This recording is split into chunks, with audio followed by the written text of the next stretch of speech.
Hello friends, welcome to MCQ series part 16. So our first question. How many non-negative integers are less than 10,000 are such that the sum of their digits of the number is divisible by 3. So if any digits of these numbers divisible by 3, then it will be divisible by 3. Okay, so what are these numbers? These are like 0, 3, 6, 9, then you have 12, then you have 15. Okay, something like this. So you can see that this is actually the multiplication of 3.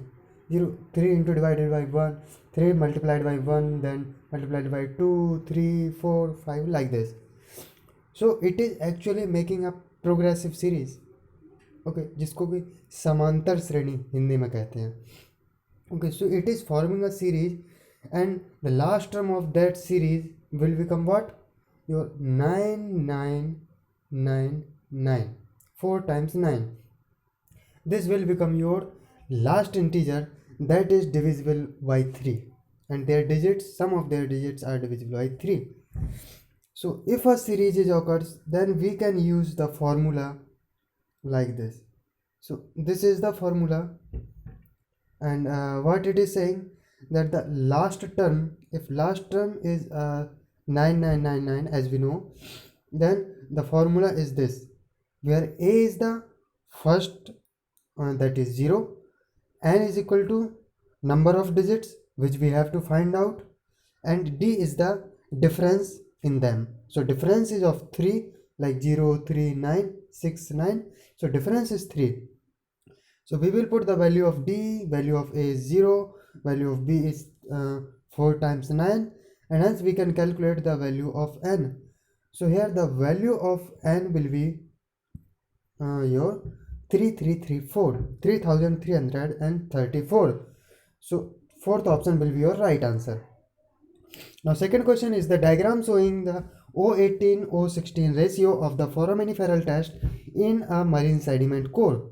Which is the correct answer? So as far as the O18 O16 ratios are concerned, they are dependent on the temperature. Okay. And as well as the place of their deposition. If they are depositing in a marine environment, so they are just opposite of the glacial environment for same temperature conditions. Okay. And here your options are related to A, C, E and F. So here in the diagram you have A, C and E. A, C and E are showing the lower concentration of O18 to O16 ratio in the marine sediment. So whenever there is a lower concentration of O18 to O16 ratio in marine sedimentation, they represents the interglacial periods. If you have a doubt how this ratio changes with the time, like in the glacial and interglacial period with ocean and ice ages, or in the glaciers, so you can watch our video. The link is given in the description box, as well as it is blinking on the top of your screen as you click on the I button. Okay, so here your option number 4 will be right answer. Now the third question is also related to the same topic. O18 O16 ratio of the marine carbonate precipitated during a glacial period would be.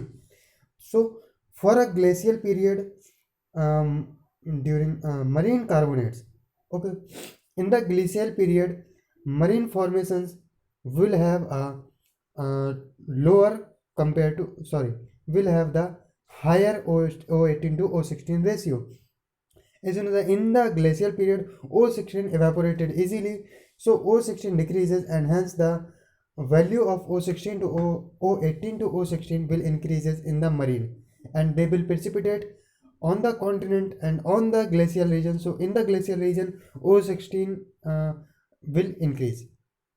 Okay, so here your option number 2 is the right answer, that it will be higher to that of carbonate precipitated during the interglacial periods. Okay, in the interglacial period, O18 also removes, so it will leads to decrease the ratio. Fourth question is, Vertical distribution of velocities of glacier and streams are shown here in this diagram. Choose the correct statement. Okay. So what happens is that as far as the distribution of velocities in any stream is concerned, they are less. Okay. The upper layer of any stream and the lower layer of any stream has not much different in their velocities.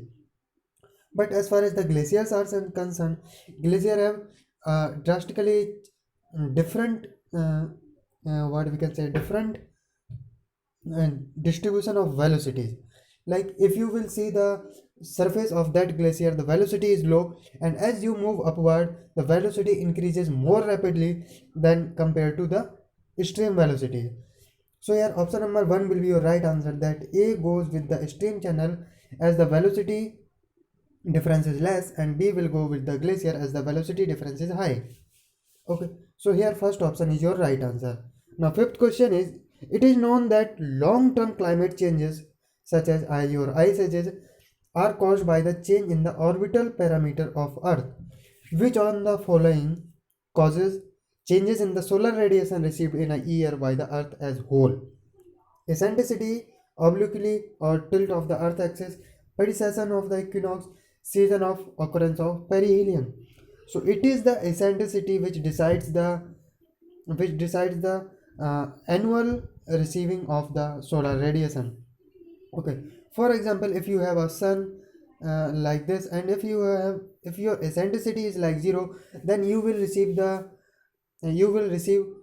solar radiation all over the year as same. But if the eccentricity increases like this, then here at this time period you will find that there is more solar radiation, but in this time period you will find that there is less solar radiation. So as far as the orbital parameter of the Earth is concerned, it is related to the eccentricity of Earth's orbit, and hence option number 1 will be your right answer. So it's all about for today. Thank you so much.